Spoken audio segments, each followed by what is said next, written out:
انہوں نے مجھے فون کیا وہاں سے اچھا. اور مجھے کہا کہ آپ کی کیا رائے ہے، اور مجھے یہ بھی بتایا کہ آصف زرداری جو ان کے شوہر وہ ان کو کہہ رہے تھے کہ اب آپ پاکستان مت جائیں، آپ کی جان پہ خطرہ ہے. تو انہوں نے مجھے پوچھا کہ تمہارا کیا خیال ہے. اچھا. تو میں نے کہا جی کہ اگر سیاست کرنی ہے آپ نے تو پھر آپ کو واپس آنا پڑے گا. اگر آپ کی بھی دلچسپی ہے to fight for election and so on تو then you have to come back and take the risk. تو اس وقت ان کا بھی یہی خیال تھا کہ جیسے بھی ہے میں نے جانا ہے، رسک ہے یا نہیں رسک.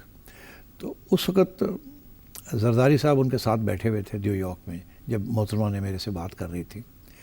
تو زرداری صاحب نے فون لے لیا اور زرداری صاحب نے مجھے کہا دیکھو یار میں ان کو سمجھا رہا ہوں کہ بڑا خطرہ ہے، یہ میری بات نہیں مان رہی، تو آپ سمجھاؤ، تم تو ان کے ہاں میں ہاں ملا رہے ہو.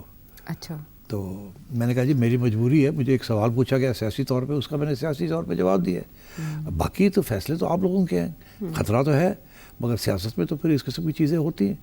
تو اس کے بعد محترمہ نے پھر واپس فون لے لیا ان سے اور مجھے کہنے لگی کہ میں نے یو ایس وائس پریزیڈنٹ شینی کو کہا تھا کہ ہمیں سیکیورٹی پرووائڈ کریں. اچھا.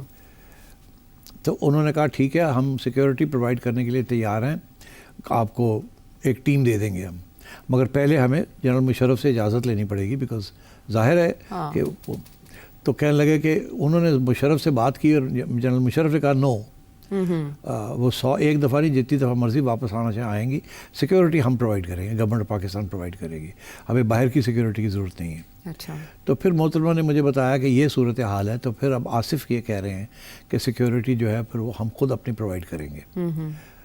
ٹھیک. تو اس سے مجھے تھوڑا سا ہوا کہ یار یہ تو سچویشن تھوڑی نازک ہے، تو بٹ انہوں نے کہا نہیں پھر ٹھیک ہے میں تم سے پھر بعد میں بات کروں گی.